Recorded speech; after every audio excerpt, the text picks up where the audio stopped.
Yeah, you got the book here. Let me prop it up here for you. Yeah, get that. Right here. I was out in the shot now Oh yeah. with your Christmas decorations. Yep, right next to him, right next to Mickey Nice. there. Unless you have a conflict of interest. I know. I heard that they, maybe we're funding some things that aren't great. We don't need to get it. Start right there. Yeah. I mean, we got the real stuff happening in the world. But as long as you're okay with it, we got Yep. Christopher Stiffler. Stiffler. I guess we'll go by Stiffler. Stiffler, all right. Economic professor / comedian. I don't know. Hoping to switch those titles around, huh? How long do you need to do open mics to be called comedian? I don't want to take that Oh, honor well. from people.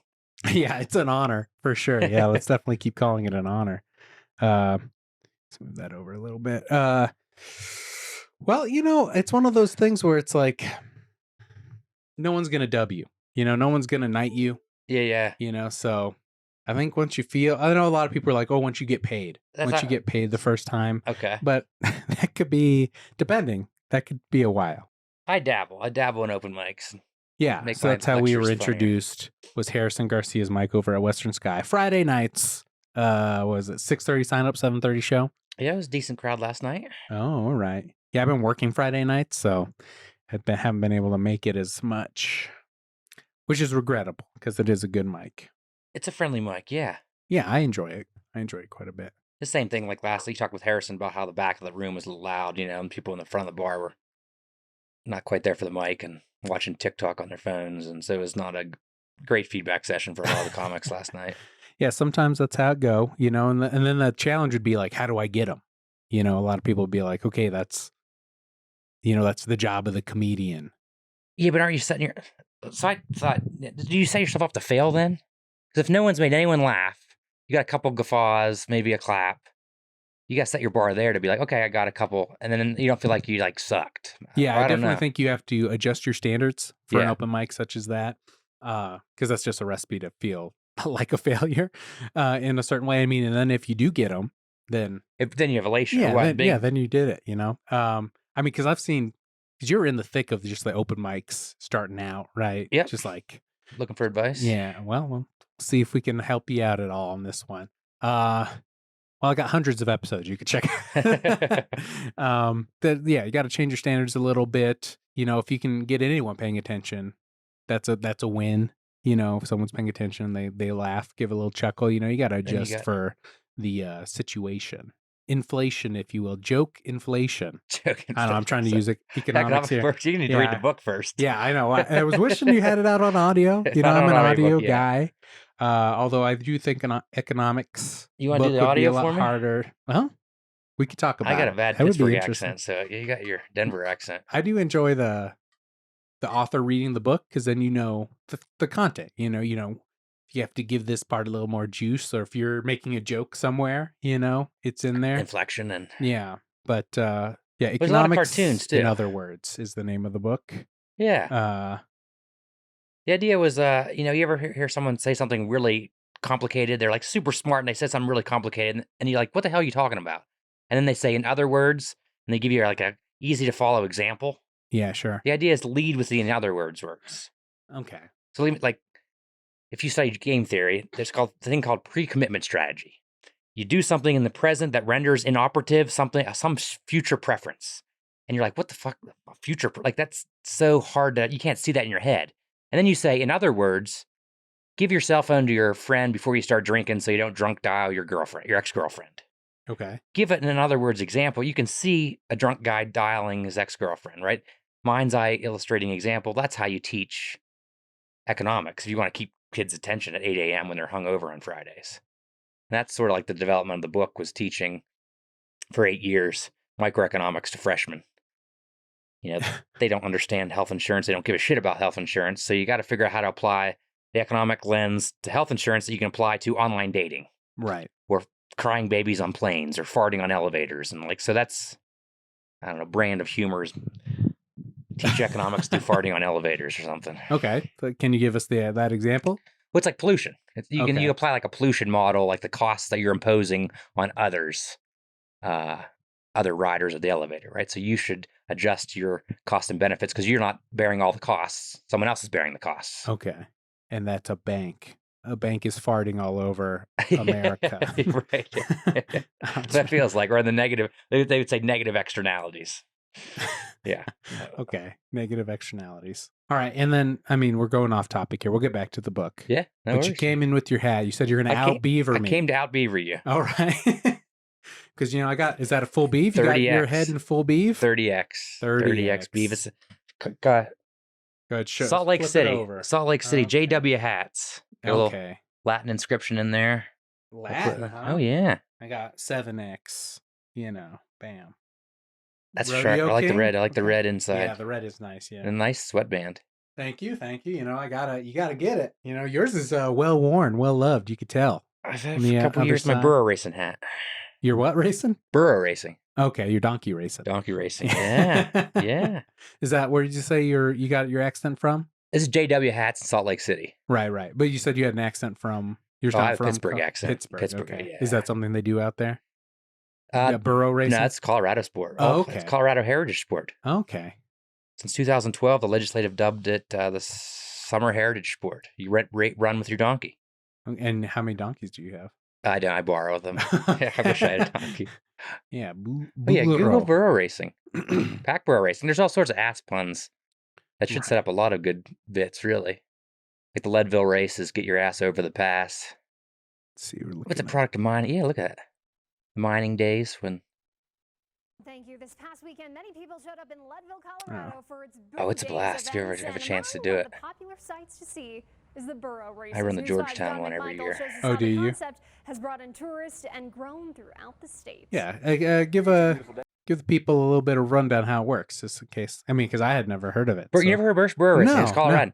So you have to get your donkey and a runner through the course. Donkey has to have a gold pan, an pick, and a shovel. Okay. That's part of mining tradition, right? Okay. It's been 75 years. It's happened in the 40s in Leadville. And so they carry on that tradition. Get your donkey, has 3 things on its pack. I think there's some weight on the back of the donkey, used to be. And then you and your donkey have to get through the race. You're not riding. You're not riding. You're running. Yeah. You're running next to it. So you get a lot of like ultra marathon runners that. Oh, interesting. But the wild card is they don't handle the good handling burros. So it's kind of like a wild card. Or the burro doesn't want to run. Yeah. And so you can run 6-minute miles, but if the burro's eating dandelions, it ain't moving. Right. Yeah. So it's a whole. How do you foster a good relationship with your donkey? I don't want to keep calling them burros because I'd have to do that. Spanish for donkey. Yeah. People always ask that. What is a burro? What is a donkey? Right. That's different than a mule, but yeah. Oh, it is. Well, mule's half horse, half donkey. Okay. Donkey's full donkey, I believe, and burro is the same as a donkey, but Spanish. Okay. Yeah. Full donkey. Depends what donkey you're riding. We're not riding, we're running with. Some people, most of them like behind and you make a lot of noise behind them and slap their butts. Okay. Or shuffle the dirt, because then they could kind of get them moving. But they're pack animals, so they run a lot better. And like in the starting, they all just take off. Gun goes off. Because they're all going in a herd. 80 burros kind of moving in a pack. Yeah. But if you fall behind and one burro goes single, maybe he doesn't want to run. He just wants to he's a lone walk wolf, a lone burro. So they're pretty independent, huh? Some of them. Some run hard themselves. Some of them are yoked to like a buddy or a mother and won't go any faster than the mother. So it's strategic on how who you run with, who you're paired with. So how do you foster a good relationship with your burro? Do some training runs. There's a family, the Wanns, WANN. A really good book, if you want to pick up a book, is Running with Sherman. Okay. Christopher McDougall. He's the guy that wrote Born to Run. He has a really that good was Bruce Springsteen. Oh shit! The running book, yeah. What was the name of the book? Born to Run, or Running with Sherman. He's a Pennsylvania guy, lives in kind of like Amish country, and gets a rescue burro. He trains to start running with it, and then he comes out to Fairplay and runs the short course Fairplay race. Cool. Really, it's a really great writer. He's a great writer, funny writer. Yeah. Boom, Audible credit right there. Take it. Gotta listen to it. I will get it with you should read my book and then listen to that one. Yeah, for sure. So what brought you out here from Pittsburgh? Grad school. It the burro racing? Yeah. Can you go pro? There's a triple crown of burro racing. Okay. Fairplay, Leadville, and Buena Vista. Okay, yeah, love Buena Vista. But they're 27, 24 they're long races. Okay. 27-mile races at elevation over Mosquito Pass is No joke. no joke. Yeah. So what? I mean, do you win anything at the end? Just satisfaction A of belt buckle. It's like similar to the ultra marathon, the Okay. Leadville 100 or whatever. I think you get belt buckle if you finish. Do you have a belt buckle? Never done Okay. the long course. Oh, I only right. just do the 9-mile Georgetown. I'm sure that feels like enough when you're done, right? Yeah. You start at 7,000 feet, and Yeah. it's fun. It's fun. Or did you get a chance to watch it on? Go head up to Georgetown on Memorial Day and watch the start Yeah, or I'll watch the definitely have finish. to keep an eye out for it for sure. I mean, we could maybe sponsor you. Left Hand Right Brain sponsoring you. Well, there You we could go. get a Shirt? Do you have merch? we have some stickers. I can get you a sticker. Stick on the ass. Yeah. We could do like a left hand slap on the butt of the On the donkey, of the donkey. On Yeah. the saddle, yeah. Yeah, that could be fun. I ran with I borrowed a rental burro from a gal in Loveland. Do you do Calvin Hobbes? You're wearing Bart Simpson shirt. Yeah, I got Bart Calvin Simpson here, Hobbes. my Simpson shirt, vintage. I was more of a Snoopy guy. Got peanuts. Love for the peanuts. I didn't know. Calvin Hobbes, apparently his alter ego is Spaceman Spiff. Okay. I didn't know that either, but she has two burros, one Spaceman and one Spiff. Okay. So I ran with Spiff this year. Interesting. Yeah, I always thought Calvin Hobbes was like for the punk kids. And I was like Snoopy. I was like Snoopy classic, cool, Joe Cool. I guess I identified more as a preppy kid when I was in high school. Okay. And Calvin Hobbes was for the troublemakers, you know? I wouldn't identify Snoopy in troublemaking or... No, it's Calvin and Hobbes is troublemakers. Snoopy was preppy. Okay. Anyway. So you taught high school? College? I teach college, yeah. Yeah. You teach currently? Yeah, I teach. Okay, cool. I teach part-time adjunct at DU. Okay. Started as a high school Latin teacher. Yeah, sorry, I don't know if you want to identify it too much. I'm not trying to like pinpoint you or anything. I was just trying to picture where you're matriculating, you know? Yeah. You walking on the campus with your tweed on, or maybe your suit jacket with the shoulder patches. I wear the corduroy jacket, corduroy blazer. That's my look. Yeah, because you can get away with wearing jeans. Yep, corduroy blazer and a shirt as long as you put the corduroy blazer on. Suddenly, like professorial. Gotcha. Yeah. You wear the hat. I never went to teach. Kids don't respect it. I think kids would respect it. You walk anywhere with this hat with confidence.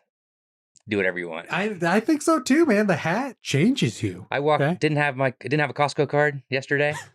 Hat on, just confidence. Right into Costco. Right in. Well, how'd you even pay at the end? Still with the... Dang. I met my friend who had a Costco card. He scanned it. Okay, yeah. I did strut past that like 70-year-old woman there who like was trying to flag down. Yeah. You just gave her a ma'am. Confidence. She just let you walk by. Beaver hat. They don't even check your receipt when you leave with that. Just with the beaver hat. Yeah. So I wear it when I go to the airport. Oh yeah. Well, I'm gonna be traveling internationally soon, and I want to bring the hat. And I was like, do I get a whole like separate holder for the hat, or do I just wear it on the? Do I just wear it on a plane? Then you just kind of kind of put it on your lap. I think this is a. And when you put it down, you put it down. Always down, crown down, or crown up. Because you don't want to goof up the shape of it, right? Right, yeah. I don't know. I'll do it like here a lot, like just kind of rest it where it's sitting down flat. Do you get a lot of comments on that? Oh yeah. For sure. I mean, when it's sitting down. It's on your head when you're wearing it in public. Oh yeah. It's a statement piece. People recognize the hat before they recognize me these days. Yeah, what's your bit about your wife has sex with the hat or? Not that way. It was different than that. So my wife won't have sex with me if I'm not wearing the hat. That's it. Yeah, that's the bit. That's the bit. My wife does not have sex with the hat. Okay, don't want to throw that out there. All right. She might listen. She might. Because I've heard you at the Western Sky do your was it Comedy Killed the Comedy Saved the Video Star. Saved the video. Yeah. Well, thank you for coming. I appreciate that. Oh yeah, you were there. Yeah. Mm-hmm. You weren't wearing the hat. That's why. You look different. Yeah. I mean, it changes a person. Yeah, so you do have a lot. It's pretty cool to have. I think so too. It feels good. The people who, but they're not. They're expensive. It's not. Yes. This is like a COVID stimulus. Oh, nice payment. Like hell yeah. And then I mean they're upwards of hundreds of dollars, but you'll have it for your whole life basically. And you can reshape it. You know, you take it to a pro, steam it, and reshape it or whatever. Yeah, you got kind of the classic taco. Brim. I mean, kind of the ashtray up top. Yeah. And this is a similar shape to Longmire. Have you ever I have seen seen that that show? show. I mean, I've heard of it. I haven't I watched like it. his brim shape, so I kind of modeled that. Yeah, and I got mine. It's cow puncher right there, or the puncher. Yeah. It's just got the 2 little divots. Kind of flat. I wanted it flat. They still gave me quite a bit of I don't know, what would you call that, rise right there. But I was going for a Walker from Yellowstone look, Got it. and we both got our different Western inspired hats, Western show inspired hats, which I think is fun. But is there a waiting period at that place in Greeley? That the Greeley hat works probably. I don't know. Yeah, if you want to get it like hand shaped and all that and fitted and all that jazz. Yeah, actually like custom. Yeah, start from scratch or whatever. Yeah, for sure. But I'm a big fan of the Cow Lot. I like the Cow Lot here in Wheat Ridge. What's Cow Lot? Hat store, haberdashery. That's what it's called. Right. Yeah. Okay. It's called the Cow Lot. Yeah. Got it. Check them out. They got a new location. I've been hearing their commercials on the radio. Are you sponsored by the Cow Lot? I want to be, dude. They should. For real. Come on now. Good visual here. I know, exactly. I mean, the amount of people that recognize this hat, I mean, should be worth another hat. Okay, last hat thing. If you got another one, what color would you go with? Oh, I got another one. Okay. Once you get one, it's like it's like shoes. I got like a chocolate brown, lower X though. And I got that one made in Billings at a place called Rand. Okay. And they are famous for making mustached Tom Selleck's hat. Okay. In mustache. What's the he goes to Quickly Down Under? Okay. Yeah. You ever see that? Yeah. Yeah, with who's the bad guy in that one? The guy from Die Hard is in that one. Alan Rickman, is that him? Yeah, he's from the first Die Hard. I think he's the bad guy, right? In Quickly Down Under. But he has a very unique, big, giant beaver hat. Yeah, Alan Rickman right there. Let's see. Yeah, there it is. The second one, there's this big, this guy's hat. That, yeah, they designed that. And that's one of their flagship sellers there. Everyone wants a Quigley. Oh, interesting. Yeah. It's a good hat. Good hat. Nice and tall. Oh, yeah. Oh, yeah, and there's Alan Rickman. Yeah. I do think my next one will be more of a buckaroo style hat or top. Big. Where it's like kind of square. Oh, golly. Yeah, square like this one. Sorry, you got to be watching the pod if you want to see these visuals for the hats here. But yeah, like more of like a flat on top. Oh, I didn't go with that on this one because I thought it looked too Amish. Okay, yeah. Is that weird? Is that a weird? So I sent a picture to one of my friends. They're like, "You look Amish," and I was like, "All right, never mind." That's not the look I'm going for. Yeah, especially because it's black. This is a black hat. I was wearing. Is that where you want to go? I'm gonna go cherry. So I think this is cherry. This isn't black. It's like that. Yeah, it's got a little cherry red black. to it. Yeah, cherry. got a little hint to it. Yeah, I like cherry, or I might go with like a dark blue. Because I got the light one, so now I'm thinking I got to go with. What band? I like the ribbon. I like the ribbon look, so probably go with just like a same color ribbon. I don't want to go too off because I want to go with a lot of things, Anyway, we're getting real deep in the hat talk, guys. I know that's not what. It's probably what the bulk of the people listening come here for now. That's chapter 2 of my book. Cowboy hats. Yeah, the economy of cowboy hats. Well, I know like people talking about they're so expensive because the beaver trade, like that, what do they call it? Cost and effect? Not cost and effect. Was it supply and demand? Supply and demand. Yeah. Yeah, beaver became so high. Yeah, full beaver. Well, congratulations. Expensive. Yes. It's upwards of $600. This one I think cost me $700 when it was all. Yeah, with the band paid, whatever, the $15 or $20 for the band, and then the inscription and stuff. Yeah. It's worth it though. Worth it. Okay, getting back to the books. Okay, how much would you recommend your students spend on a hat? That's good. They want full beaver. It's nice to get full beaver. You can go full rabbit, cheaper. Doesn't hold the shape as well. Yeah. I think if you're gonna make an investment, if you're gonna make $400 investment, I say save up. Do an $800. Get it good. Yeah. Get it good. It'll last forever. Just wait till the government gives you a stimulus check. There might be one. Oh yeah, we didn't get Tabors this year. Never mind. We're getting Tabor. Oh, okay. We're getting $800 this year. We got $750 checks last year. Okay. There's your Tabor check is now your cowboy hat. Yeah, that'll just be my hat fund. That's actually a smart way. I mean, with that, okay, let's. What is economics? Do you want to know about Tabor or economics? We'll get to the Tabor after the economics. Okay. I teach microeconomics, so basically it's like your supply and demand, how steep your demand curve is your elasticity. So like you want to be a business owner, you need to know how responsive your customers are.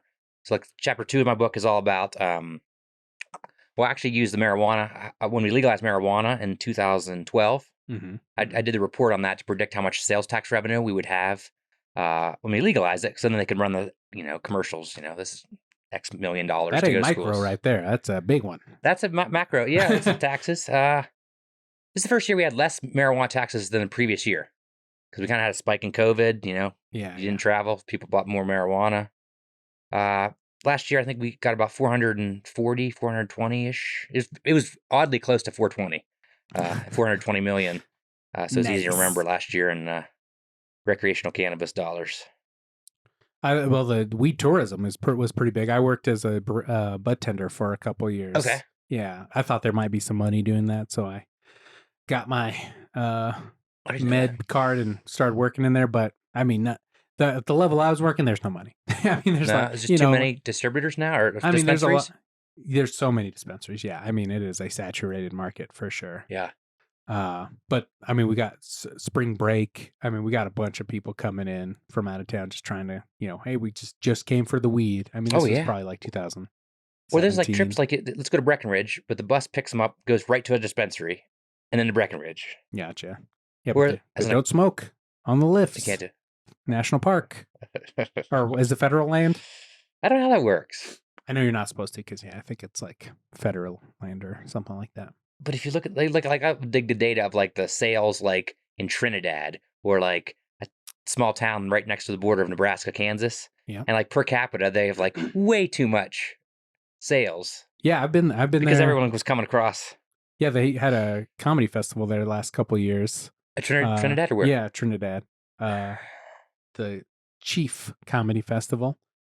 Chief, okay. Yeah, the Southwest Chief. I think they called it Chief and Bicycle Festival for a while. Now it's just the bicycles are gone. But I mean, yeah, on that main street, I mean, there's like 8. It's like 3 blocks, and there's like 8 dispensaries on that block. I mean, it's nuts. But I heard that's going down now because it's legalized in so many different places. Some other states have now, yeah. I think we had like 330 million this year projecting, so it's finally hit a plateau and started to fall. So you're teaching. So we're getting the revenue from this, the taxes. Yeah, so where the taxes go, 15% on the grower, 15% special state sales tax, and then any other local sales tax on top of that. So you're talking 35% tax-ish. Yeah, it's crazy expensive. Everything else, like in Denver, everything else you buy is like 8%, 8.8%. So pot is about 35%. So big jump. Higher taxes, yeah. So you tell them you're going to pay higher taxes. So it's just like, I know a big part of that revenue is going towards schools, or was supposed to. I mean, that was a big part of it. That's people think. I think it's more of a misconception. Okay. So the first that's how they sold it when they were 100%. Oh yeah, I was my study was quoted on some of those Amendment 64. I'm real proud. My first project out of grad school, and you Google my name, and I was like quoted in USA Today, New York Times, High Times blog, and like it was all these marijuana blogs. Just Stiffler. Yeah, according to Stiffler study. Because the credibility goes down a little bit. How much? I mean, this American Pie thing, you had to be fighting that. Oh yeah, it's a good. That's kind of I used my first stand-up bit was kind of addressing the Stiffler thing. And okay. Bit was kind of the movie came out in 99. So it's dated now. Like my students are born later than that now. Right, yeah. Pre 9/11, man. Yeah. Different world. So the bit was like I used to get 24-year-old girls making Stiffler mom jokes. Now all I get is bang your mom from like middle-aged men. It's not nearly as as fun. Then I built a whole callback in my set, then made a mom joke come at the end of it. So it was a good callback. That's something for Comedy Works. They love a good callback. If you could end on a callback, you're getting raised to the next, tier of Comedy Works. Oh, really? That's like that. I think so. Yeah. I mean, that's in your belt of comedian, like the call. Yeah, the like level of sets that you do, like A set, B set. C set. Okay. Now, and have you started the Tuesday night or the Tuesday? What's it called? New talent night at. Yeah. And you've done. Yeah, I'm the highest tier you can get without being a pro. Like a black belt or no, they don't give you shit, bro. They give you the stage time, and you need to be thankful for it. And which is how many minutes? 4. I get 4. Wow. So you start at 2? Yeah, you start off at 2, It's a newbie, and then you get like a C set, and you stay. But you prove you're worth a 2, and then but your mic goes off, right? Like there's They cut it off at like 2:30. Yeah.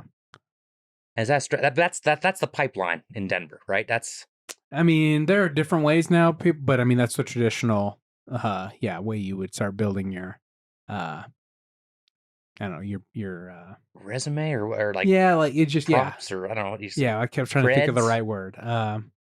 That's how you would just like get in with the club, which is how you would start becoming quote unquote professional, because that's how you would build your links and like not resume, but your when you know people, your business contacts through them. What's the Seinfeld episode where George pretends he's dating the really pretty girl who's his ex-fiance, and it like gives some cred into like the. You ever see that episode? I mean, I've seen all of Seinfeld. It's been a while though. It's Okay. been replaced the by Man all Hands the episode office episodes up Okay. there. Not an Office fan, huh? No. Yeah, I'm a big. I've Seinfeld. been hearing a lot about Seinfeld versus The Office now for like best show. Oh, it's no longer Seinfeld versus Friends.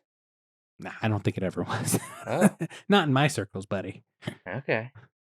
Seinfeld was. I saw him. He was here at the Belco. Oh, okay, yeah, a couple months ago. Yeah, the show was awesome. You enjoyed it? I thought it would be more like his like observational humor, where you would like, that's funny, and that you wouldn't get like big, giant killing moments. But live, he was killing. It was. Yeah. It's a whole different beast. I mean, that whole thing. I mean, and that's what he loves doing. So I'm sure he's That's what's refreshing. How old is he? And he basically like, I don't know, 69 or something. something. And he's like, if you were me, would you be doing this? And he's like, no, you wouldn't be doing it. But it's refreshing that he just loves comedy. That's his thing. He loves stand up. Yep, 69. You got it. Yeah, I mean, he loves it. I mean, that's like something I'm debating all the time now, because I've been doing comedy in Denver since about 2013 and stuff. And it's like I go to open mics. I get booked here and there. I'm not like, Derek Stroop was just on Jimmy Kimmel. Yeah, I saw that. Yeah. Well, Harrison posted that. That's why I think I saw that. Oh yeah, it was great set. I mean, it was all kind of making fun of Colorado, which is where he kind of cut his teeth. So I mean, whatever. But yeah, I'm glad. It was cool to see somebody make. It's always cool to see these people that see and like making it. I mean, I just put air quotes because I'm like, who knows what making it is these days. I mean, you'll see if he can. And I'm not trying to like shit on me or anything, but I mean, let's see what he does with it. He's got the opportunity now. We'll see. And it's not like it used to be with Carson, where it's like the next day you get a sitcom and all that jazz. Right. But that's a big validation, right? Oh, yeah. I mean, you get the you get the Carson, you get the Jay Leno or a Conan spot. That's and suddenly the nighting. Actually, we're just talking you're about in the Forbidden City or whatever. You have like the land of milk and honey almost. I mean, I'm sure Promised Land. That's how we see it. I don't know how he sees it. That would be interesting to talk about. I wonder if he's too big time to get on this pod now, huh? We'll see. There you go. I've tried to get him on before. He's just hard to nail down. He's always doing something. Working at Big Lots, mostly. That's the excuse he gave me a lot. He's like, nah, I got to work. Got my shift at Big Lots. So, but we'll see if he's still doing that nowadays. So economics. Yeah. We're circling back around. Okay. Keep promoting. Explain it to me through Taylor Swift. Okay. Because I know she's changing the You wouldn't economics of a have place. She's like Times person of 2023. Because all that like spending that people spend at their concerts and like and the revenue people traveling to visit. Yeah. But that's not micro anymore. That's macro. Yeah, that's the whole like what's the macro difference? Stuff. Micro is like things like tiny things like decisions. Like me as a customer, you're talking about customer, individual buyer, an individual firm, how the individual firm prices their beer and how my demand for beer changes if the price goes up, and individual kind of consumer firm. Then you can get into like pollution models, monopolies, start talking about all that other stuff. Macro is like you're talking inflation, GDP growth. How GDP good standing for government. Gross domestic product. Okay. It's a good guess. Basically, how much stuff is bought and sold in a given year. So it's a good measure of how strong the economy is. If it's negative, then we could say we're in a recession. So like, which is happening.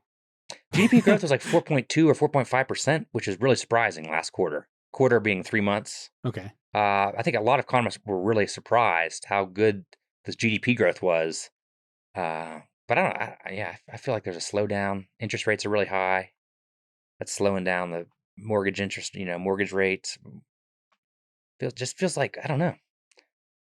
Restaurants aren't as full as. Yeah, everything I've been listening to, like local news podcasts, things like that. They've been talking about like seems like the belt's getting tighter on a lot of people. I You know, think so people too. aren't spending as much, and The savings rates are down, credit card debt's up, student loans are now being paid back, and some of that stuff was on break during COVID. So I think a lot of people are, paying more for housing. I just did some refinancing stuff. Got a personal loan, pay off some credit cards. Now we just got the personal loan, which is a way smaller interest rate, but my credit score went down. Those motherfuckers. I don't know how that works. Okay, so you're not not that I'm not gonna wade into finance. Okay, that's a different branch. Yeah, it's sort of like, money and banking, finance is probably a different branch of economics than macroeconomics. What drew you to it? Were you poor growing up, and you're like, I'm gonna figure this shit out? I grew up. I got an undergraduate degree in Latin. Okay, yeah. Exactly. Dead language. Were you religious? What was the draw there? Just loved the puzzle of language. Okay. And I taught high school Latin as a high school Latin teacher, and then recession. Like philology. Philology. Isn't that like the study of words? I think so. Yeah. I'm a big Tolkien fan. Tolkien was a philologist. Philologist. He wrote some of the dictionary. You should put that on. He did the W's, I think. He did do a big section. Did he of it, really? Yeah, it's like Webster's or yep, or the Oxford whatever dictionary, because he was British. Philology, philologist, study of words, or etymology, the study origin of words. It's a puzzle. I love the puzzle. Interesting, because you have to figure out what word order. Word order doesn't matter in Latin. Oh, so it's all about the case endings. So if I said JD punched Stiffler, okay, you know that the action came and hit me. Because the direct object, Stiffler was in English. The object of my fury. The fury, yes. But in Latin, you can say, Stiffler, JD, punched. And depending on the ending on Stiffler, whether he's the direct object or JD as the subject, you know who's doing the hitting and who's doing the receiving. How would you say it in Latin? So JD, pulsat, like a pulse. Pulsat is the Latin word for punch. Stifflerum. Stifflerum. And it's the UM at the end that makes it says it's direct object. Okay. Yeah, so it's a puzzle of a. So that makes sense of why you'd be drawn to comedy, because comedy is also. I like the callback, like the writing aspect. Like here, I'm going to set this joke up. Playing around with words. I got a joke about my twin, but I need to set up that I have my twin, right? So it's like, I got to get this up here in the set. So the callback to my twin joke. So you think of the set as a whole, as the puzzle. Yeah, and then you got not the callbacks. Just the bit, not just the joke itself. I'm not, as a writer, I think I see the whole five better, more than I do see. You're thinking of things in like chunks. I try to. Interesting. But again, that might be the I'm an open micer. I've been doing it for a couple months, Yeah. But I like as an economist, I'm analytical, right? Yeah. You're thinking. I read. I like the setup, punchline, or like in my book is like, give them an example. Sure. But it's similar to comedy, right? You got a good premise, setup, give an example, and then you follow up with a good act out or example. Like a lot of open mics, it's like that's premise and they're done. But then, so you need the act out, or you need the example that really mind's eye get them. Okay, yeah. So that's what you do in the book, right? Is like you're giving a bunch of examples for these things that you're teaching. Yeah, exactly. Yeah. Why'd you write the book? Oh, I think I was just riding the light rail after a good lecture at 8 a.m. and I feel like I had a. You had the lecture at 8 a.m. and then you're riding the light rail. Yeah, grading some papers. I was like, I really had a good lecture where the students are really engaged, laughed at the jokes, laughed at the examples, came up with their own examples of like price discrimination. Price discrimination is when you charge two different customers different prices depending on some sort of characteristic. Like race? Well, so discrimination is bad. So that's a word they use in the textbook from 1910s. Okay. Discrimination has different connotation now. Okay. Where in the textbook from 1910, the first economics, they just called discrimination, like senior discounts is price discrimination. The early bird special at Denny's, prime rib is $4. After 6, it's $10. Gotcha. That's the same prime rib, but you figured out a way to segment the market. Gotcha. And charge two different audiences. So, like, I love the example. You ever been at Crested Butte? Yes, I have. Bones is a restaurant there in Crested Butte. If you go into Bones and sit at the bar, they have a poor boy special. For $12, you get po' boy. The poor boy special. Okay. It actually is POOR. Okay. Offensive. It's offensive. Is it? I mean, now it is, but Yeah, I don't know how you say poor now. What's the, is there a term for I mean, unfortunate. the unfortunate, uh, Financially, lacking? yeah, something like I don't know. There's some good jokes there. No. that. Poor boy special, Okay. $12, shot of tequila, Tecate, 2 steak tacos. Okay. If you go to the restaurant, 2 steak tacos are $12. So they segment the market by where you sit. Who sits in the restaurant is rich Texans that are traveling with their families. Sure, sure. Kids can't sit at the bar. So where you sit signals how wealthy you are. And restaurants know this. So they're like, we'll charge these people more. We'll give whoever sits at the bar, mostly ski bums, Yeah, yeah. who likes Tecate and cheap tequila, they get the discount. We bilk the rich Texan. Those are fun examples because students write essays and come up with their own examples, and they start seeing price discrimination everywhere. Okay. Yeah, that's great. That's a good. I mean, that's. I feel like I've learned something. That's great. Nice. That's my that's my tag on my comedy. If you didn't learn something, if you didn't laugh, maybe you learned something. So that's like Yeah. that's my skate. That's my out. Yeah, yeah. Yeah, that's a good. There's something you can end on there. I could see at Comedy Works. Have you been signing up? I've not had the because it take about 6 months to really Yeah, get in the Yeah, pipeline. so you gotta. Yeah, the quicker you could do it, the is in your best interest. Yeah, 2 seems so fast. Yeah, it does. But everybody. It's the first step for everybody. So it's the quicker you can get over that. They just want to see if you could get up and talk. So it's kind of like a segmenting device, really kind of weeding they're out discriminating the wanners and the whatnots. I mean, and even that whole calling in system. Well, I guess they don't call in anymore. Or do you call in still? I haven't done it so long. I don't know. I think you could do but it that online at some point. because you have to put the effort in, right? Yeah, so then that's also a way to just weed out people that aren't committed as well. So it's all. That's clever. You ever hear of a rabbit catcher or like on some trails they put like the really rocky thing right in the beginning of the trailhead, so they know if your car can get over that rocky section, you can get the rest of the 3 miles up to the trailhead. They call that rabbit. A rabbit? I think it's a rabbit catcher. Oh, okay, that's fun. So if your Honda Civic can't get over this part, right, you're not getting stuck 3 miles up the trailhead and clogging up the whole back logging road. I think it's probably similar, right? You set a hurdle so people who can't get over the hurdle are they just segmented or I mean, especially when I was going to college and stuff, and I was in acting classes. I mean, one of the first classes they had an agent come in. They're like, "If you can do anything else, okay, do that. Don't act." Because it's like the rejection, all that stuff. So I mean, they're just trying to weed people out immediately. Because if you don't want it, they don't. They're just like, get out of here. Because it's going to be so hard to even. So you to might as well not be a successful comedian or to not be a successful actor is already a hard road. So if you could do something else and be happy, you should pursue that.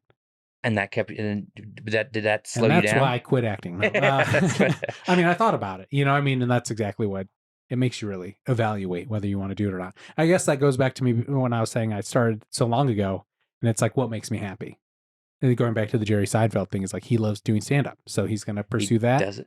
Yeah, and it's like I do enjoy getting up there and talking, and like would just being an open micer satisfy that. Yeah, satisfy that. But do you find like that flow state, like that high, when you really have a good set afterwards? I don't know. Yeah, I mean, if I've had a good set afterwards, I feel good about it. It's not like when people are like have fun up there. It's like if I'm having a good set, I'm having fun, and it's a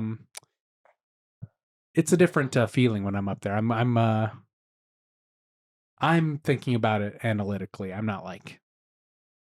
not just being humor.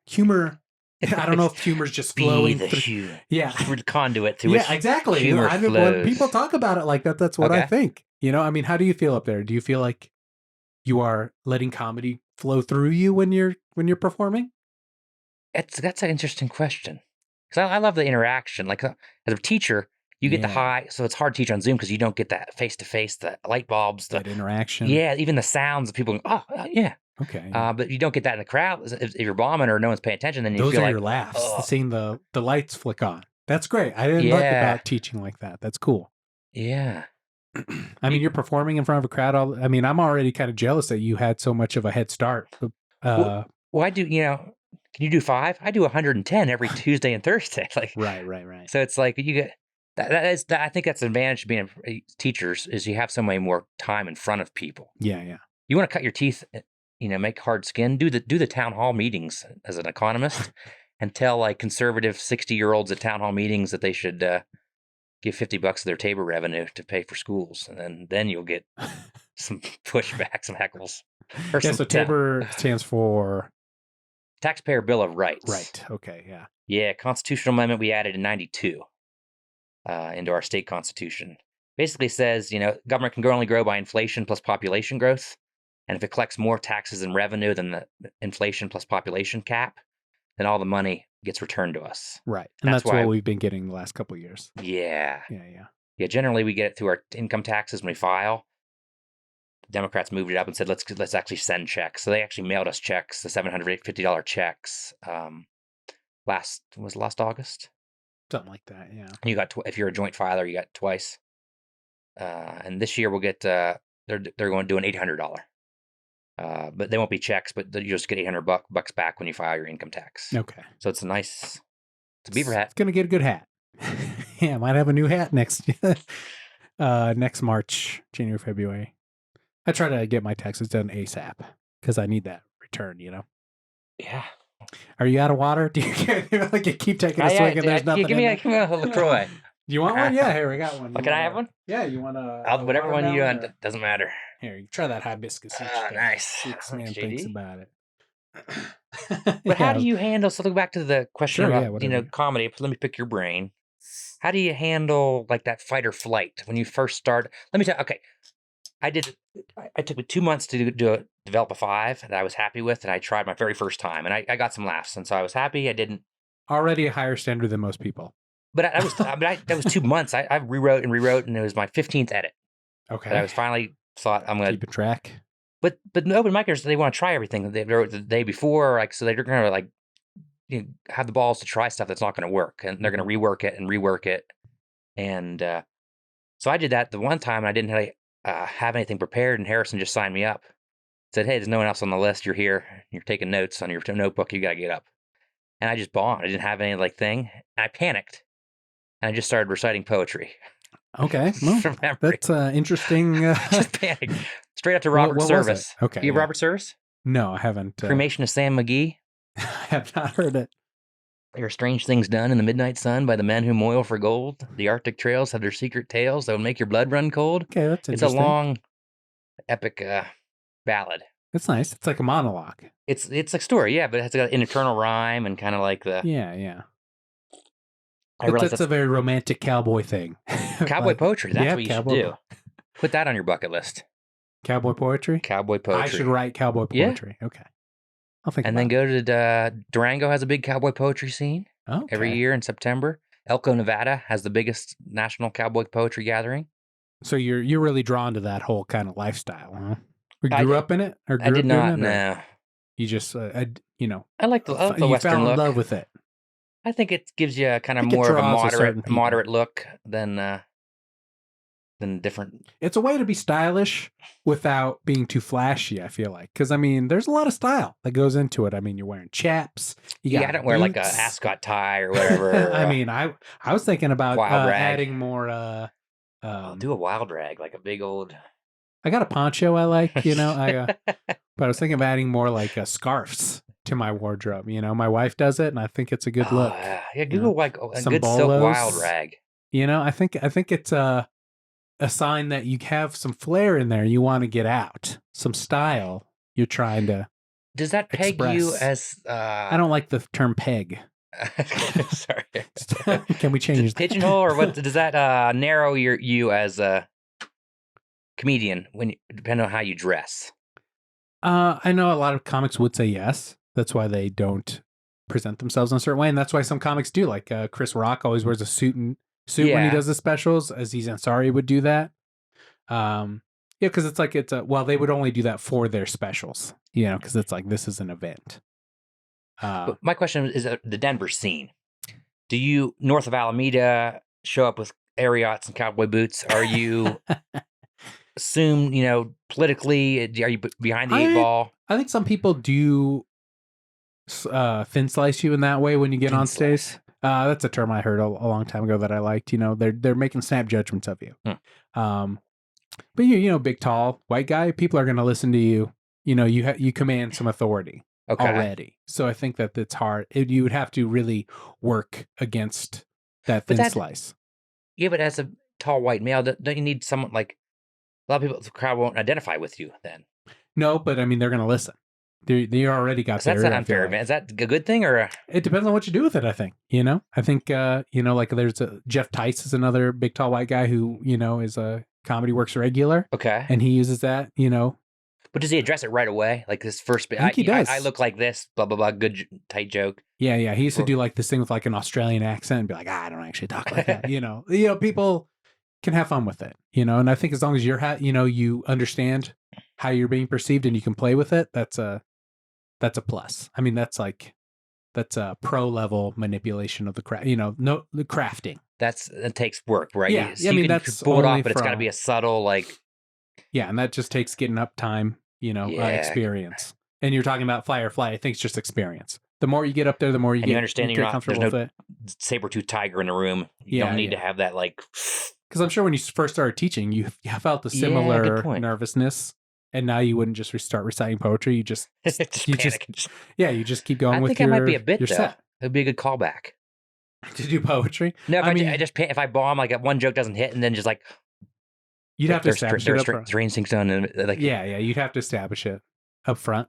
Yeah, you're right. Have some kind of funny cowboy poetry thing. That could totally be a good the angle chunk. There could be a 5-minute. So then you need a cowboy poet name like Thatch Elmer. Yeah, you got to establish that cowboy poetry is a thing. It.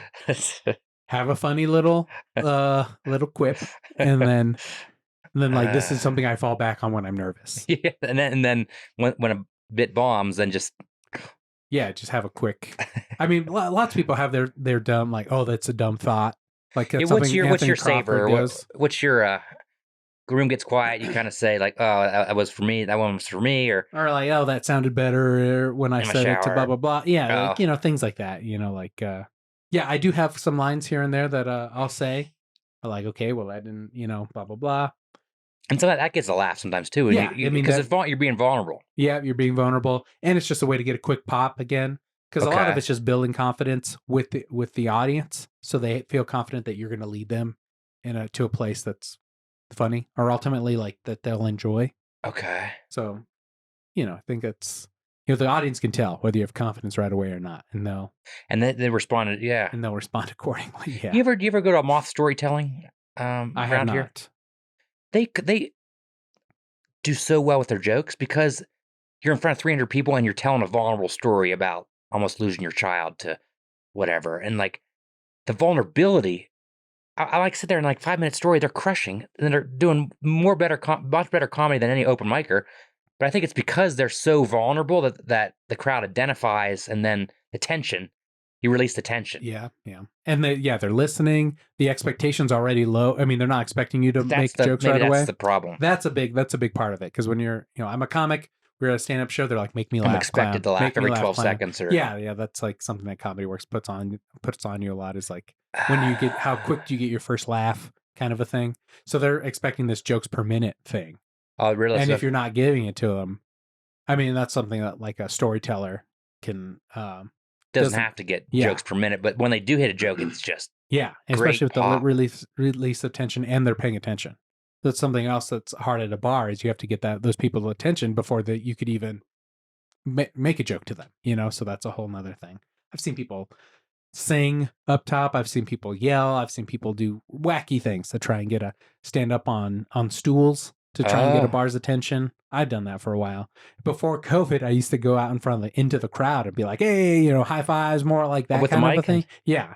Yeah, if I could.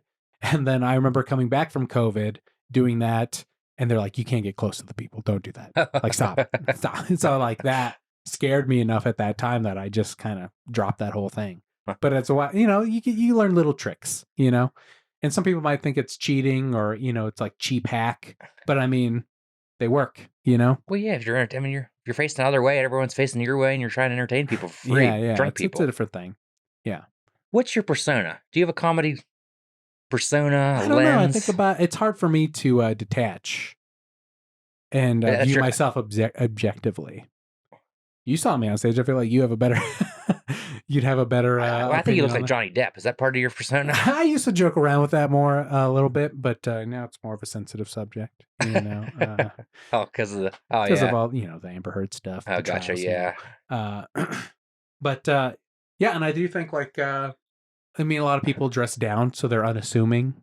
Kind of a thing. Yeah. But it's all how you want to present yourself on stage, and does it work with who you are, really? Because I feel like people nowadays they want to see you who you are through your I think comedy. They don't want to just see a Jim Carrey, like I'm just a clown up here, kind of a thing. Okay, so it's authentic. Vulnerability. It's like, and there's like trends in comedy. I feel like that's a big trend right now. Like everything you say on stage right now, people believe is true.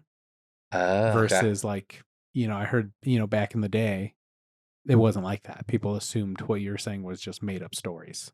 Okay, that's a different. And now so many people are like, true story, that people just believe. And, a lot of the big comedians right now are like, this is me, like I'm bearing my soul up here in a funny way.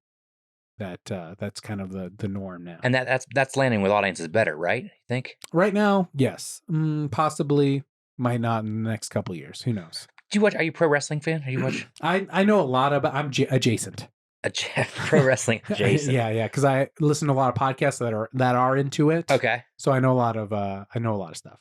But the same with the promo, like people want authentic now, like authentic character, MJF or CM Punk, and they actually bring the actual like storyline. It's not just like a muscle roided Ultimate Warrior that's just gonna like do a promo Macho about Man. I'm gonna murder you and the soon as rise to the top. Oh, that's a pretty good impression. Thank you. So yeah, it's just because I hear other people do impressions, so I'll do Hulk Hogan.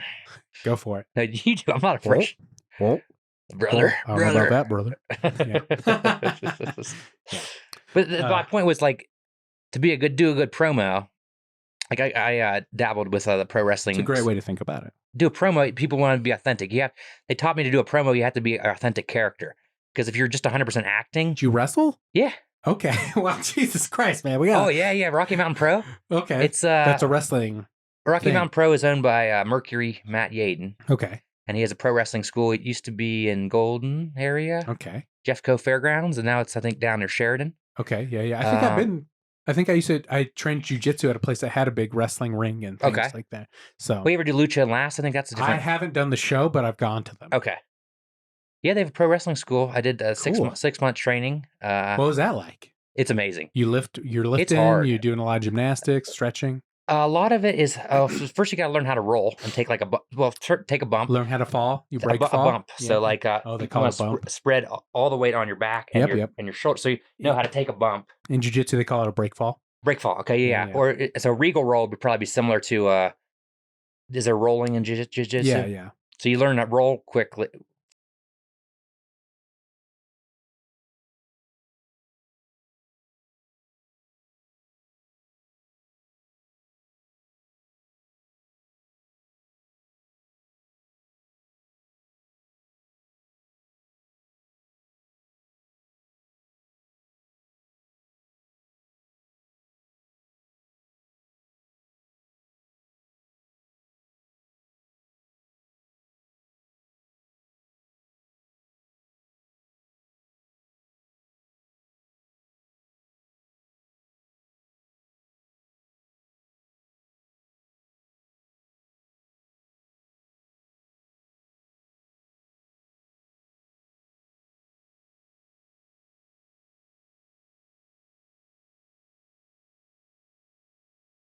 You make fun of pro wrestling, but I love it. It's all storytelling. It's if you're really good at it, you know how to slow like in comedy, you know how to slow the bit down and build to the pop. Let something breathe. Yeah. Exactly how pro wrestling works. You slow it down with a headlock.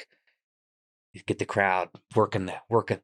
Maybe they're claps, and you can see the claps and the good guy getting pumped by the claps, and then you build a giant pop off the top of this. So it's got to be like comedy, right? You need That's cool that you're. I feel like you've you got a lot of the theory. You've done the study, and now you're putting it into practice with the getting on stage time. That's all that is. Yeah, that's like getting your matches in. So you did 3 matches. What? Just some shitty bars around, dive bars around. They set up a ring in there. Oh yeah. Okay. Yeah, What was your Professor Bedford? That's what you went by. ivory tower, the archetype ivory tower, Which is asshole, kind of like I was from Cambridge, Massachusetts, Harvard grad. You come out and okay. what do you mouth breather? Can you even spell professor? Like, where'd you get your degree? University of Phoenix, like that type of shit. Okay. So I'm a bad guy, right? You get Yeah, the yeah, you're a heel. heel, exactly. That's the word. And then babyface always beats me. And so the heel got to get the booze and I the think cheat. I'd be more of a baby face. You think you would? I think I got a lot of people telling me I sell my baby fat, so maybe that's sort of... What would your name be? I don't know. Or persona? I don't know. Yeah. Or how about entrance music? Entrance music. If you're a pro wrestler, babyface. I don't know. So I've thought about that with boxing. I went from like local band. I know these guys in the Whale. I'd probably try and promote them a little bit by doing some stuff like that. Yeah, dude, I haven't thought about that in a long time. But yeah, I came from I did some martial arts when I was a kid. I did jiu-jitsu and stuff, so I was always thinking about like, if I was going to be in the UFC or boxing. Yeah. So, but I haven't done that. I haven't thought about that in so long. Just because I don't like getting hit in the face. What took you out of it? It's a lot of work. I mean, you're training 3 hours a night. Throw your body on plywood. Yeah, I mean, for a couple hours a night, every couple of nights. It's hard on the body. And they do shows. I mean, you're there setting up the ring 3 hours early. Oh, you're doing all that stuff you're too. Doing a show, breaking down the ring. These guys that do it are really dedicated. They do put a lot of time into it. Not making any money. Not making any money. They sell some T-shirts, maybe, and yeah, but nothing that's worth all the. Now you see some people get to AEW from that came out of Colorado. Cool. Like who? Yeah, I mean, you Abaddon. Okay, that's one I can think of. She has an interesting. She wrestled a couple matches. And then you got some dark matches they do that aren't televised, but like a couple. Jesus Christ. Yeah. Scary looking person. Who else made it? Curtis Cole has been on WWE. That is terrifying. I'm not a big horror fan, so and she's got a scary look, which I think, that's her thing, right? That's her thing, yeah. You got a lot of horror things coming out of wrestling? That would be scary. That seems to be the trend. Some of the bit, the Undertaker type style, where Undertaker. So she's like a zombie? I think so. I'm not sure. I've seen her. She came out of Rocky Mountain Pro. That's cool. I mean, that's great. I mean, it's just. But when they come here, like WWE comes here, they pull all the local wrestlers to be the security guards or like the fake EMT that comes and puts the guy on the stretcher this is chances to. So you've been drawn to a lot of performing arts, it seems like. I guess. Yeah, you just got to do it, man. You want to be on stage. I get it. I see the I don't trend. know. I would call myself an introvert. Sure. But I mean, you can be an introvert that wants to, I'm sure a lot of big comics would consider themselves introverts. That's what's funny. You talk to some of the comics and they kill on stage and they're like hard to talk to. They don't make eye contact with you. Like, yeah. Okay. Yeah. But once they get their bit on stage, they just have a tad of the tism. I mean, that's where they're getting it out. That's where they're performing. That's where they're getting that that juice. So you must. I mean, you're obviously drawn to it. You're performing as a teacher. You're doing the wrestling. I did wrestling for 6 months, and it's hard. I had to, I had to give it up. And you're I give those guys time credit. Commitment.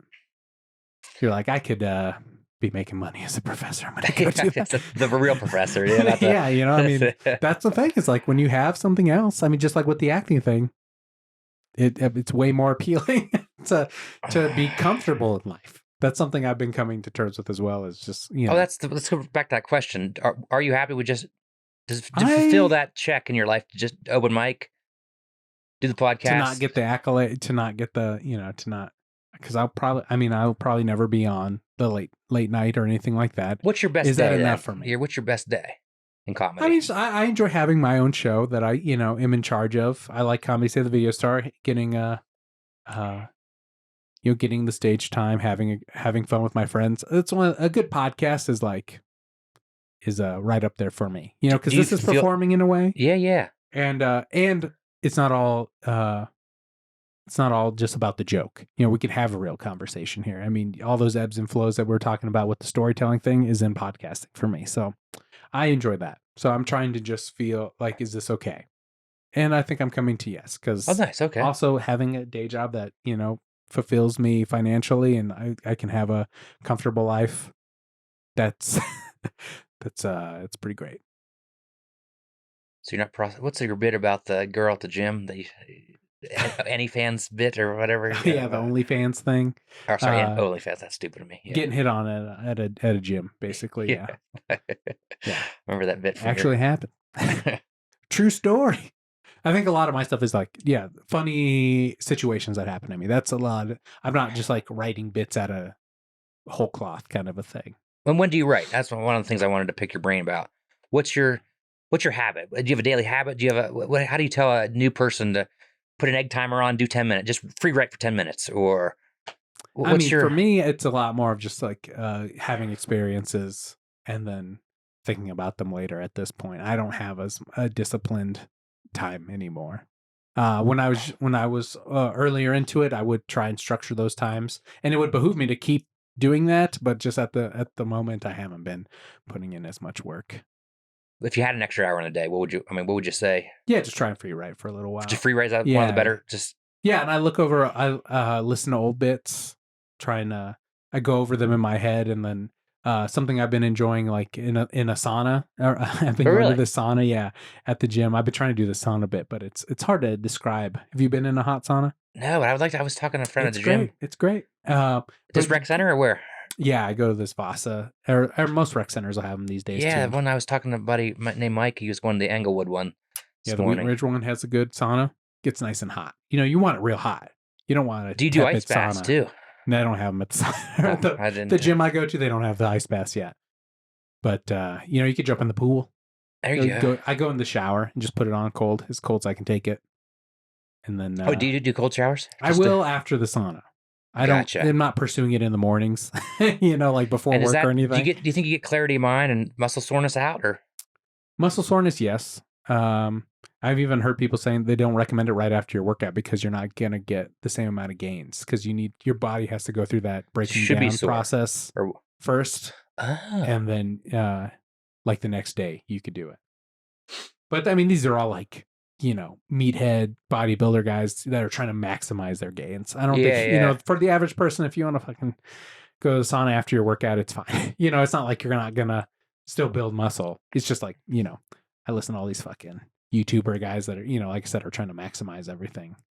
But anyway, I like going in the sauna and then going over my set in my head. And then I just find that it opens up different neural pathways or something for me. Because it's after you got your blood heart rate up, right? Yeah, after workout. Heart rate's going. No, you could just get in. Are you well in the sauna even before not a workout? Yeah, because just getting in there, your heart rate's getting up, the blood's pumping. You're putting your body through you get something. That, like, flow state it's releasing these endorphins. I don't know so much about a flow state, but it does focus me more. Huh. I like doing some breathing exercises, some box breathing. You take a notepad in the sauna? No. It's all just me going through it in my head. But I think that's something I've built over time. Okay. And then, but I mean, also it would serve me to write things down more because sometimes I'll be like, I'll remember that, and then you get frustrated. Yeah.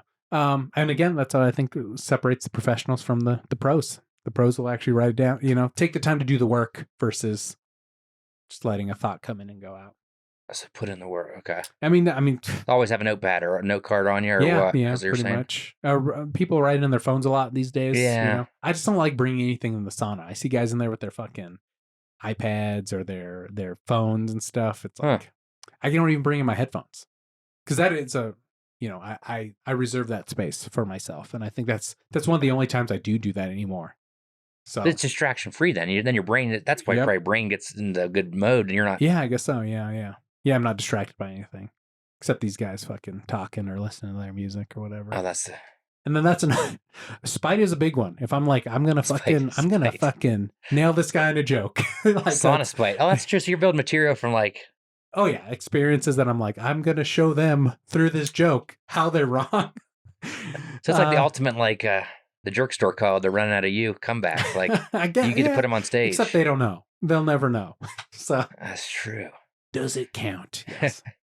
Mike, who has a mole on his shoulder and he lives at 17J Street. He has that stupid tattoo. A lot of people commenting on tattoos in the sauna too. Just because they're staring at you and then you're like, oh, what is that? Is that a bird? Oh, I like that. Where'd you get that done? Hmm. You got a lot of douchey like business bros in a sauna as well. Do you know? They're talking about, like, oh, let me give you my card after I leave. I have this fucking business that does da da da da da. I hear so much of that shit. It's so funny. They always are on networking mode. They're or what? trying to network in the sauna. It's crazy. It's like, oh, I have a roofing business. It's like, oh, okay, I got a fucking blah blah blah business. It's like a lot of, at the bosses I'm going to, it's a lot of guys that are doing construction jobs. Making that move from day worker to like management in like construction. Okay. It's just so funny that is the trend I hear quite a bit. In the sauna. In the sauna. It's fucking it's nuts. like a niche. This weird it is niche. Weird, yeah, because I mean they're all gym bros who are probably listening to Rogan and they're like, I have to, I'm benefiting from these, my heat shock endorphins coming out, heat shock proteins, which is all stuff I'm listening to as well. So I mean, it's not just them. So you don't get a lot of that at the college? People like Rogan bros or economic bros that are like listening to some kind of economics podcast. I don't see that. I was used to work out at DU, and then COVID, and then so I go to Anytime Fitness. Yeah, is that why you're all flabby now? You want to see? No, I'm just joking. Yeah, dude, I saw those, bro. Come on. Yeah, I'm trying to get Harrison. We're doing 100 push-ups a day to count down toward Christmas. Oh, interesting. That's it's like fun. an advent, like check off the X to Christmas. Do 100 push-ups a day. And so I could see you in more of like a functional strength kind of. I do a lot of rucking, and I'm a big thru hiker. That's backpacking. Hiking with weights. Yeah, right? like hit the stair climber with 30 pounds backpack. Jesus Christ. You want to sweat or just get endorphin high? That's going to burn some calories right there. Yeah. So what are you getting out of it? You just like that high? Like you like knowing that you can put your body's capable of these things? I like a big backpacker. I love backpack. So you like seeing things while you're out working? If you have a chance to thru hike. Experiencing. To walk the whole Colorado Trail in 35 days, unbelievable. You did that? Yeah. Why? Last summer. It was awesome. Just wanted to push myself, throw 6 days of food on your back in a tent. And yeah, I just had this guy on Idaho Bones. He wrote a book about hiking the Appalachian Trail. Okay. So I've just been his trail name? Yeah, his trail name is Idaho Bones. Do you have a trail name? They call me Nugget. Nugget. Okay, not Stiffler. Not Nugget. Stiffler. Nugget because because you're a piece of gold. That's pretty good. They say I added a bunch of like Colorado history to the conversations. Oh yeah. Like I add nuggets of information. Okay, yeah. That's good. It's a great culture because everyone has you become a different persona. I hiked a couple of days with Tall Tail, Badfoot, Cuddles. Even you start saying things like Cuddles and Caddyshack are back there with Onion and Gump, and they haven't caught up to Harry Potter. That's a bit. This is a bit. Okay, let's work it. Yeah. I'm trying to work that bit. I love this whole idea of like subcultures within things. That's the premise, why I or like what? it. Yeah. I think that's a good way to introduce it. Okay, so the premise is subcultures and has their own language, or yeah. I mean, then you could because you were talking about you big tall white guy. Yeah, or sorry, I keep saying white guy, but that's like a trope you'll get in comedy. Yeah. People saying, "Okay, you're white," blah blah blah, this and that. But I mean, you're fit, big person, so you'd be like, "Yeah, I hike a lot." And the funny thing is, you get trail names, blah blah blah. And that's got to be because everyone loves the idea of trail name. They want the nickname. Yes, I want a trail name. Yeah, it's like it's the subculture that's fun. And it's like you're letting the audience in on this secret thing that they wouldn't know feel about. Like they're coming along with you. Yes. I think this is good. I'll free write on this one. Yeah. Credit to JD. Yeah, the names is funny. Experiences that could happen on trail. Like the guy Idaho Bones was talking about how there are, he's hooking up on the trail a lot. Oh no shit. Okay. Yeah, so he was saying call that pink blazing or something. There's a term for that. Yeah. Or banana blazing is for women who follow men. Oh, okay. So he was saying that like every day he'd be walking away from this person he was hooking up with, and she would travel farther and farther every day to catch up to him. To catch up to him to fuck him. So I mean, you're pretty dirty. Yeah, he was saying he would because it's like you'd go to their house and you'd shower, or sometimes you would just. So you get a town day, or whatever. Like, yeah. Especially on, I guess, the Appalachian Trail. So. That's long. true. Yeah, because I did town day. Or it's just some dirty, Guess so. Old timey fucking on the trail. I think there is something about like old timey fucking with like all top of the line gear. Like this is like a. Oh, that's true. Like I have a $700 like 16-ounce tent. Yeah. We have Or no it's- deodorant on and Yeah. So it's like this old time experience and this like futuristic Gore-Tex. Gore-Tex. Racked, Yeah. That's You a ever good smell bet. Gore-Tex and cum. I don't know. Sorry. That's Yeah, I think we can develop something here. yeah. I There's think something there. That's a great bit. I think that's I'll work on that. That's a good thing I for will. you. The other thing would tie into like you start the subculture of like climbers that only talk about climbing, and they it's like No, anything fun happen on these on this Colorado? I did. So I thought maybe was 35 when I hiked it. I was like, maybe I'll find my wife on the Colorado Trail. It'll be a hell of okay. a story. No one who has 35 days off is 35 years old. Perfect. They're This is a great premise, a but college kid who's on, or they're 65 and retired. yeah. There's not my demographic, a 35-year-old. So that was disappointing. Well, Yeah, that's the premise. What's the premise there? I just started. Yeah, I think, and then the twist would either be, that there's only young people or old people. And so like with my getting hit on at the gym joke by these senior citizens at this rec center, I end up having a fulfilling relationship at the end with this person I thought was funny. So that's why, that's kind of my tag at the end. Yeah. Where, we've established this relationship and now I'm on her OnlyFans all the time is like kind of a thing. That's kind of the tagline of the joke. But that there's something there. I think the unexpected thing is like, you're not going to find someone your age that's age appropriate on the trail. Yeah, they don't have the time off. But is the act out funny? Like the Cuddles and Caddyshack are hanging out with Gump and. I think those words are great. All those words are perfect. Like you're saying, the puzzle with words, and that's something Seinfeld talks a lot about. Hard K's or Pop-Tart, I think. Yeah, Pop-Tart. He loves that word. I think that's something that stood out to me when you're talking about Latin being a puzzle and loving words. That's all those words are so funny put together. Or what you're saying, onion and Gump. Well, these are real names. Yeah, Trail so, names. I mean, that's so Onion, funny. Gump, Caddyshack, Cuddles, Tall Tale. Yeah. One guy named was Wangler. He was skinny dipping, and then his line of his fish. Never let Wangler make your supper. Wangler's coming over to my Christmas party tonight. Shout out to Wangler. Shout out to Wangler. He's uninvited to my Christmas party, so he knows what he did. Something like that, And I think that, there's lots of potential. Okay, I'm going to start rewriting. That's something to think about. It's got some legs, I think. Yeah, and you just start riffing in your own mind about like, oh, this is funny, or like, this is an interesting scenario. I've been trying to do this thing about the saunas. People brought in Uno cards one time. It was this deaf couple playing Uno because they were signing and making some noises at each other. Yeah. They're communicating that way, and they're playing Uno because people in the sauna are trying to maximize the time they can be in there because you get more benefits by the more time you spend in there. And so they're trying to distract themselves in all these different ways so they can stay in longer.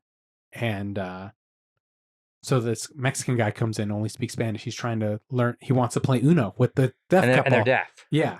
So they're trying to explain Did how you to play say one Uno. when they don't say Uno out loud, or I assume they just.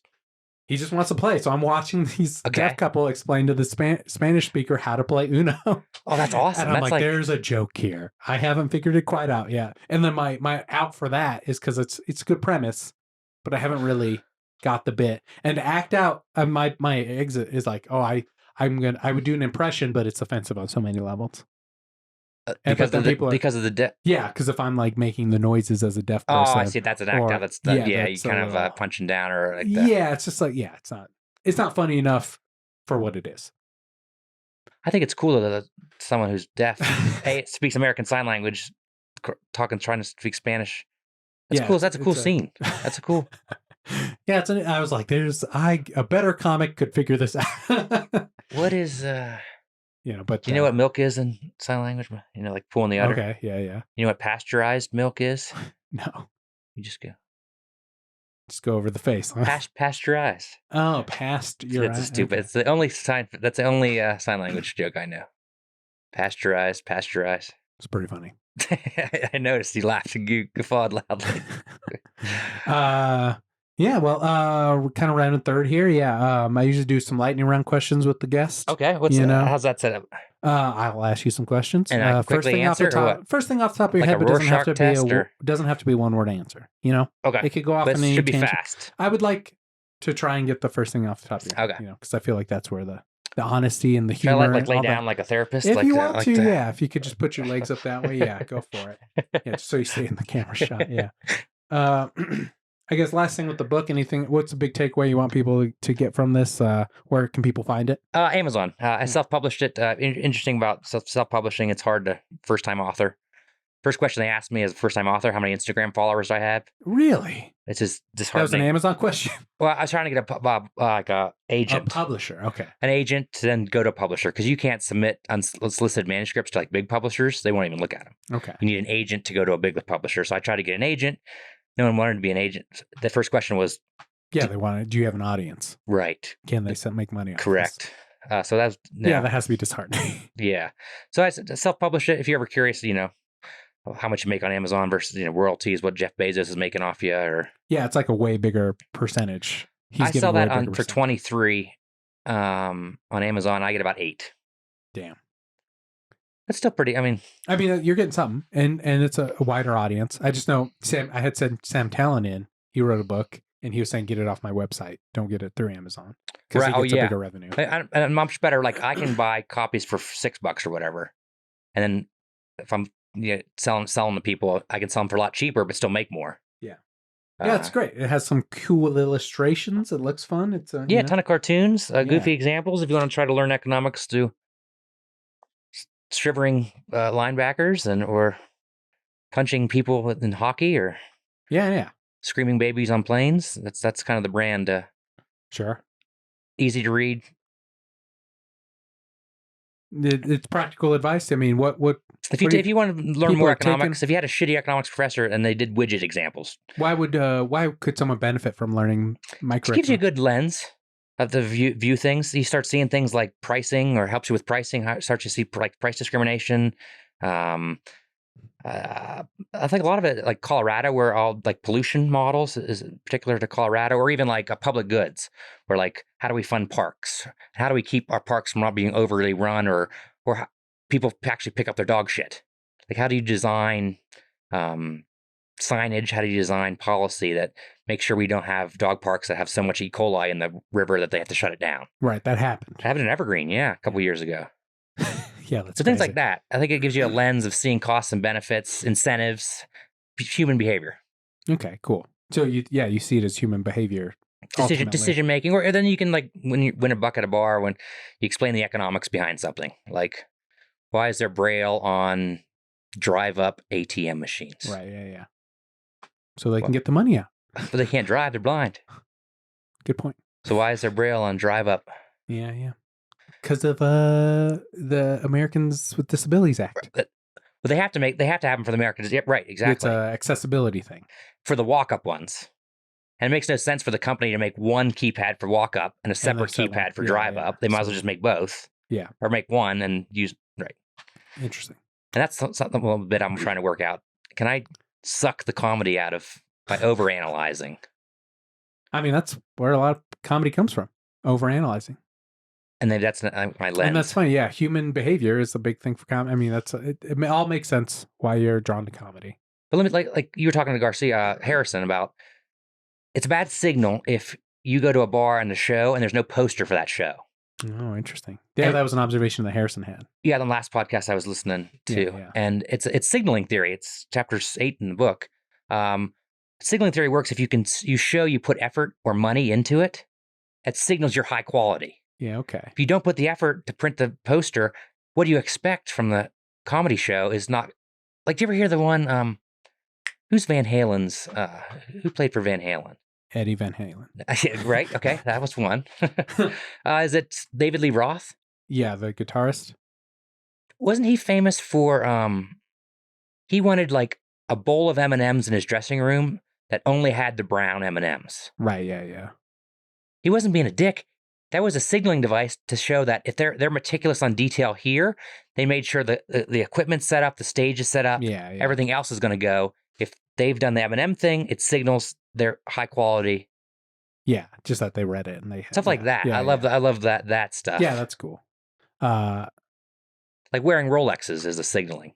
Yeah. If you're a lawyer, you're wearing a hat. Hat's a signal. Oh, that's right. Hat's a signal. Boots are a signal. I should work on that. Hat is a signaling device. Belt buckle's a signal.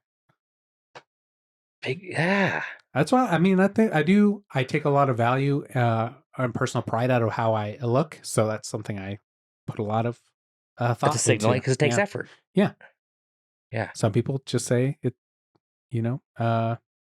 not worth it, but fuck Patrick Scott. No, But they're worthwhile. Like I did a bit about when you used to get a birthday card, it was meaningful because you had to remember someone's birthday, put a card in the mail. yeah. Now we just say happy birthday while we're taking a shit. On Facebook or something. Yeah. Yeah. And so happy birthday on Facebook or text is not it's less meaningful than it used to be because it's less costly. That's Okay. And all these are in the realm of economics. this is actually microeconomics. Yeah. Interesting. Okay. Yeah. So just like even like energy is like part of economics. Like the energy it takes me to get up earlier in the morning to put myself together to like present myself a certain way is a different kind of economics. Yeah, it's time economics. It's not things but, like that. Yeah. Effort. Okay. So it's not just financial. Because No, that's what it's I not think just about. money. I don't just do finance or stocks. I do like opportunity costs. What are you giving up in your time? What could you be doing in your time? Do you think? Because something with comedy I hear all the time is like if you just charge $5 for a ticket, like that gives it more value. Yeah. Is that something I did chapter three in my book. Is people do value stuff that's more expensive. They do like experiments with wine. You take a $9 bottle of wine, slap a $20 price on it, and then and people are like, oh, this people is good. do like it. But they will say it's better. Yeah. Yeah. Or they go the other way, framing.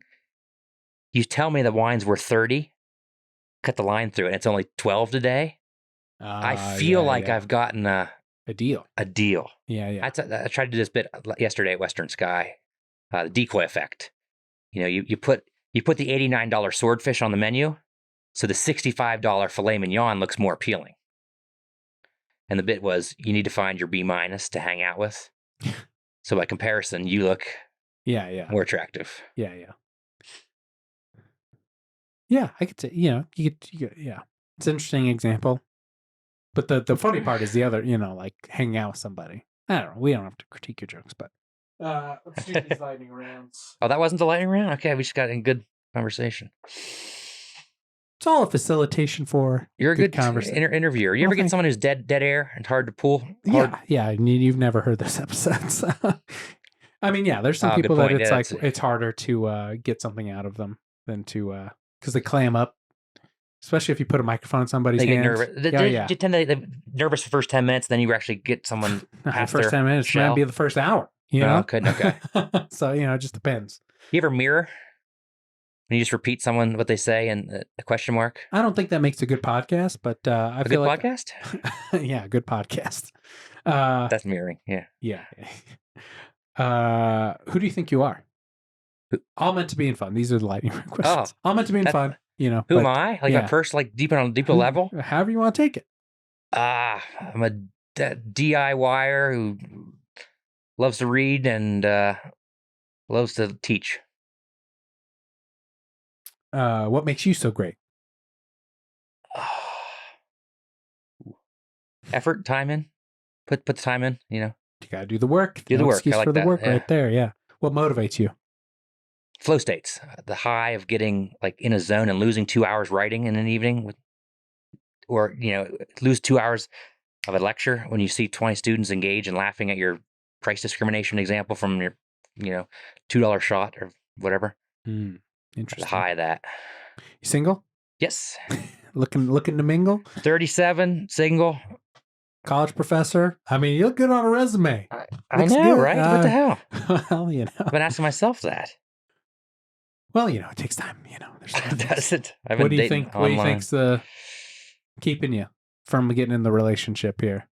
I don't know. I mean, you got a lot of time sucks. I mean, I think the dating market in Denver is different because people come to ski and do all the other stuff. Whereas, like you're in Chicago, it's like career dating, and so I think it's a harder scene to date in Denver because people are so active. Yeah, dating is a secondary consideration. Interesting. A lot of men in Denver. I heard it's Denver. Yeah, Denver. Yeah. Yeah. I was just curious on what you thought might be the I don't know. What's your read on that? I mean, like I said, you got a lot of. The teaching is a big commitment. I mean, that's a big thing. I'm sure it's like hard to be like, I mean, I don't know. Is that something you think about as a teacher, like separating yourself from the student? Because you can't mingle with, because a lot of people get their partners from work, but you can't. I mean, that's like I cannot you take an cannot. 18-year-old. Yeah, Yeah, yeah. that's not cross that. I've never done that. Yeah, yeah. So it's already, you're it's Xing like a out Colorado big. Trail. I don't have the audience or the demand. Yeah, yeah. It's yeah, you're not mingling where the demographics are different. Yeah. I mean, but you're pursuing all these activities. I mean, comedy's a pretty solo sport as well. I mean, comedy, big time suck. No one likes it unless you're famous or good, So, there's not a lot of opportunities for women just yet. No. There. So, and if you are, I mean, a lot of you're looking for someone around your age, I'm sure. There's not a lot of 37-year-old women coming to bars to, to watch comedy either, single. And, Right. So that makes it harder. Selection bias, or I don't know what you call that. Yeah. Yeah. Dick discrimination.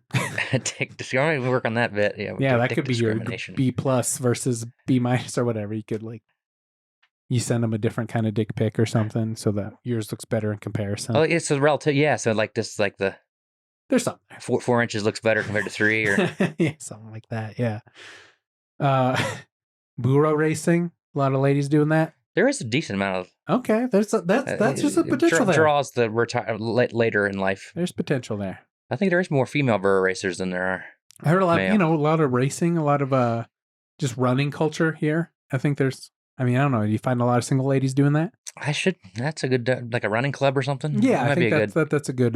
This is just turning into me. You trying to set me up with people. Hey, man, I'm like that too. That's fine with me. And would you say you're a picky guy? Would you say you women discrimination a lot?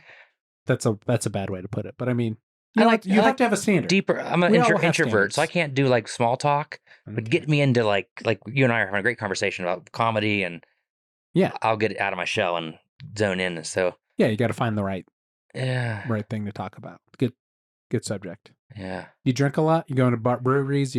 Where are you going out to meet people? I would write in breweries. What I would do is, as a reward, like Tuesday nights, I'd go sip an IPA, and that was my reward, and I'd try to write for 3 hours. But I found take a couple weeks off from drinking, your brain is so much better.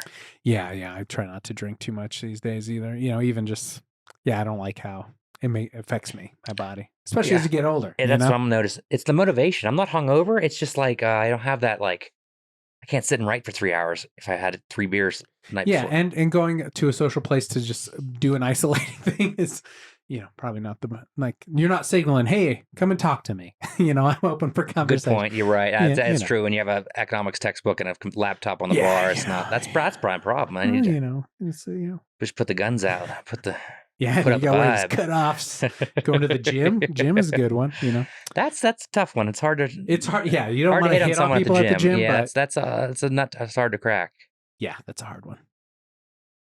Yeah, but I drink the kombucha at Western Sky a lot. Okay, yeah, I do like the kombucha. It's a good alternative, no alcohol. Yep. And then still kind of hang out and support the bar. Yep.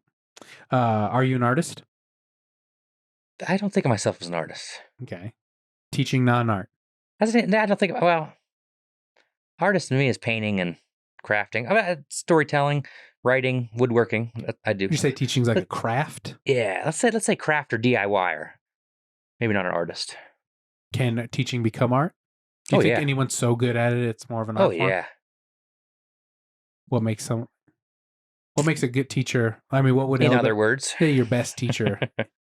What qualities did that person have that, or people what elevates them to a higher level? They're really good at connecting the last lecture to this lecture. So you see the pattern, you're growing.